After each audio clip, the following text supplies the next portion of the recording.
Sticks hands over their armor, and they're just in plain clothes now. Everything that they wear is matching. Yeah, they do look like carnival performers. Well, they're twins, and they wear matching clothes. They still look like traveling. Well, That's you fair. know, the ability to pass for the other person would be useful if both of you weren't criminals. You travel along the road for a few days. It's fair to say, Alara and Asana, that progress is slow. There is a river, yes. There is a river, yes. We Um, travel about an hour and a half ahead of them, bathe, and then wait for them. are we walking along the river? The road follows the river. After a few days, you get to near Vatka's Crossing. Should you wish, purchase a meal, probably a room where you can all sleep in, chance probably for a bath, Definitely taking that. a chance to wash your clothes, although Yes. you'll get the stains out, and generally feel better and purchase a couple of ponies. I was thinking more along the lines of a few ponies and a cart. The tavern keeper, he's got 2 draft ponies and a cart, and he'll offer you it for 100 gold pieces. Yeah, I pay him. You pay him. He seems quite happy. You have 2 draft ponies and a cart. Someone's got to actually drive it. Does anybody have the drive skill? Do have that. Sticks is really good at it if you want him to. Probably then the halflings, can kind of feed the ponies an apple and cajole them to be cooperative. Yeah. And they very quickly go into kind of autopilot mode. Kind of feel much better after that. You're starting to notice the countryside. You make your way along the road. Probably a Lara will got what looks to be a couple of armed men running kind of at a 90-degree angle to you guys. They're not running away from you, they're running kind of sideways on as if they're running away from something. They look scared. They're a fair way away. They're a good somewhere between half a mile and a mile. So you can see that they're a bit more than guards. They look like they're proper soldiers, but they are fleeing. They're not retreating. They're fleeing. Fleeing And something that isn't us. yes, Asana nudges you and will point into the distance, and you can see very big plumes of smoke. Lots of smoke. Running away. And where do the riders seem to be heading? Anywhere other than where they've been. I will turn to Julian. Is that normal? No. Something isn't right here.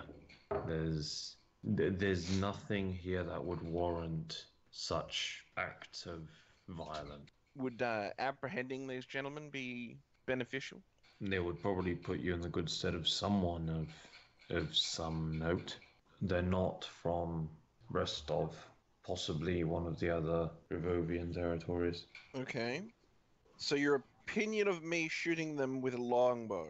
Well, they're running away. They're not instigating any. So it seems that to shoot them would be put us in peril where necessarily we are not in any right now. Now, whatever has caused that plume of smoke, that is possibly something worth keeping an eye out for. Can we just go around this? Very well. Yeah, I'd say so. It isn't our mission. Yeah, let's just go around. I will say that if we go around, I'm not sure your cart will hold up. That being said, if we travel slowly and choose the path correctly, we should be able to get around. Though, how far is this fort? It could be up to 7 more days' travel if the fort defends the crossing. Okay, so you're going to go off road with the car? I'm happy to. It's not my... Yeah, if we go slowly enough, yes. When we start to get north of the fire, I'd like to go in closer and have a look, just on my own. You'll go off road. The progress will be slow, but you're starting to elevate. And as you start to elevate, your vantage point further on down the road actually improves. And you can actually make out what looks to be some form of stockade. The smoke's died down considerably, but there's still smoke coming from that stockade. I groan. What's the chance that's the fort we've been sent? That's what's left of the fort we were sent to find. It's almost entirely likely. That seems to be how this trip is going. I guess. Would you like me to investigate? Are you capable of remaining undetected?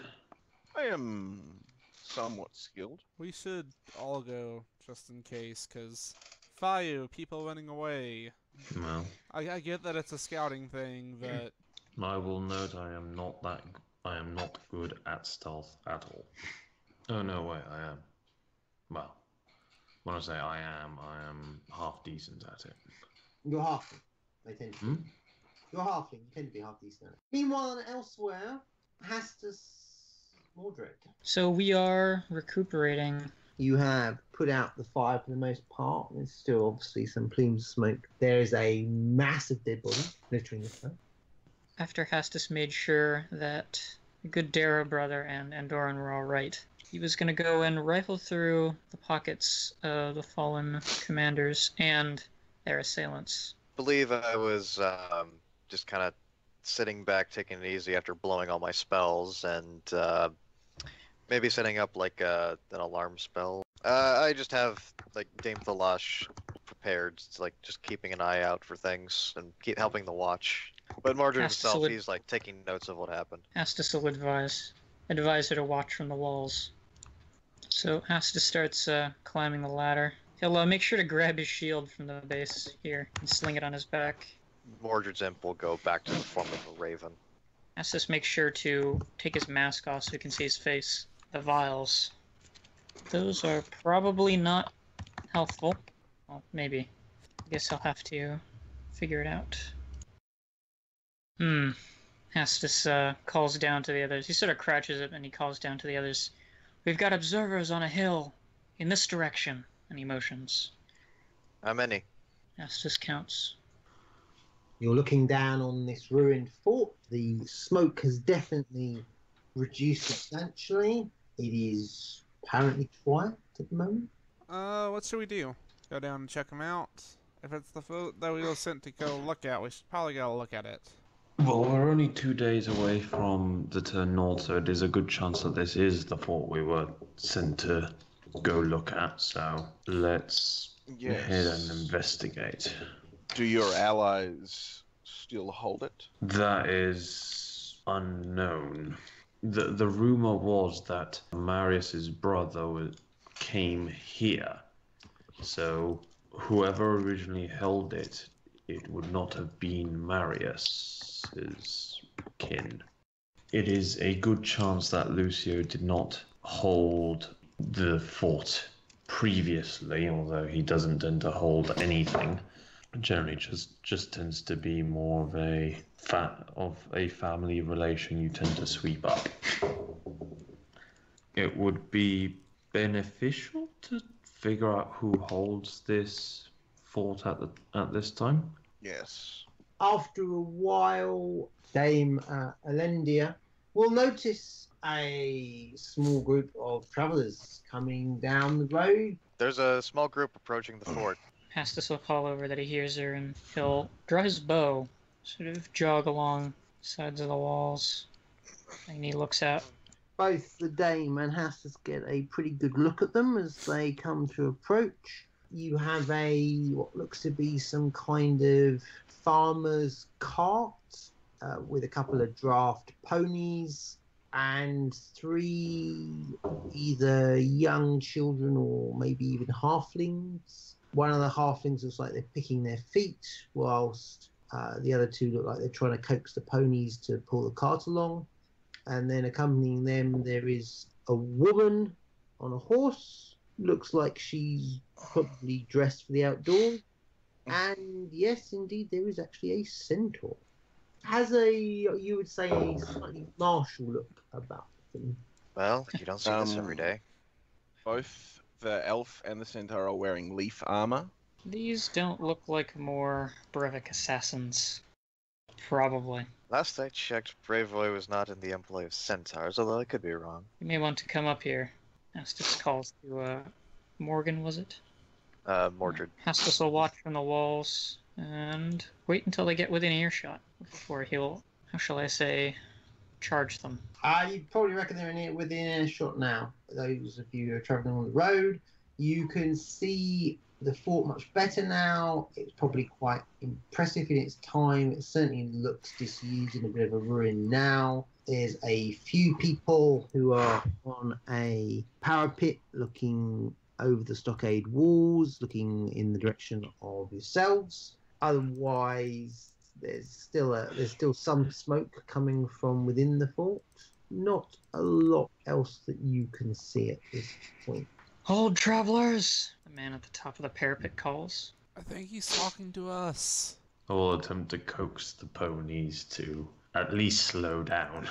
They're happy enough with that. Pulling this thing up those hills was quite hard work. State your business! Matter of investigating what happened here. Estus looks over to Mordred. On whose authority? Let me look up the name. We're here on the authority of the name.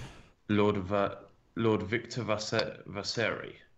Looks over to Hastus. I don't recognize the name. Vaseri. Gonna need a bit more to go on than that. First son of the Sword Lord Vaseri. He shouts, "Are you friends of the Iron Wings or enemies?" What the fuck's the Iron Wings? Well, we're a friend of the Darrow family. I see. Approach. The inside of the fort is a lot more interesting and varied than the outside. It is a mixture of charred rubble, charred and burnt bodies, and dried blood. Well, somebody had a party. Some of the bodies belong to horses, some of them most definitely belong to men. You would say that there's well over a dozen bodies, well over. None of you are kind of properly martial, but, you know, Alara's and Asana would know that this is fresh meat. It has a very fresh smell to it. Alright, so there's a man in very well-maintained breastplate with a large steel shield on his back. He's got wide shoulders and brown hair and brownish skin. And he heads along the walls until he reaches the single ladder that leads up to the battlements. He climbs down to meet you. You see on the cart one of the halflings who has for his stature, a rather large vial strapped across his back. He's coaxing the ponies into starting and stopping, although he knows little more than that. There's another halfling that's like actually controlling what they're doing. On the battlements, there is a man with kind of some intricate-looking, dark but fancy clothing, with a long black cloak, and he has some cleanly trimmed facial hair and green eyes, as well as some red hair. On the opposite side of the gateway is a woman in rather intimidating and hellish-looking plate armor. That seems to be has her bow out now, but she seems to have several other pieces of armaments about her. Friend of the Darrows, you say? Well, his brother really wants to know how he managed to piss off the king, that he has declared him a traitor and is actively stifling his family's movements. Funny you should come along right now, considering there was just an attempt on his life. Yes, well, he has been declared a traitor. What are your names? My name is Julian Alfred Prankraz. I serve as advisor and friend to Lord Victor Vaseri. I'm Who was Styx, that's saying Vicky. that? Like, Following up on that grandiose introduction. wish I had descriptions to go with these names. Extremely well dressed, but the clothing has been stained somewhat. But it's very high quality, high court clothing. He's a halfling, so he's only about up to your belly, let's just say. The vial he's carrying is technically bigger than he is. So longer hair tied into a ponytail, clean shaven, dark colored hair, blue eyes. Styx and Ricky, both halflings as well, but they look more like children than halflings. They look completely identical down to what clothing they're wearing. They both have brown shaggy hair and look a little rough, but they both seem pretty happy. And of the elf and the centaur. They're both wearing leaf armor, green mottled color. The elf has a longbow on her back. She has a sword at her belt. She is covered with various useful equipment. She has a bandolier of pouches across her chest. The centaur, brown hair. She looks young, though you really couldn't tell her age. She is, again, wearing leaf armor. She has a heavy wooden shield on her back, a lance. She also has a longbow and a sword. It's a large sword that you would certainly need to be wielding in two hands. She's a horse that's also a lady. I noticed. My name is Hastus Atellus. I'm the commander of what's left of this garrison.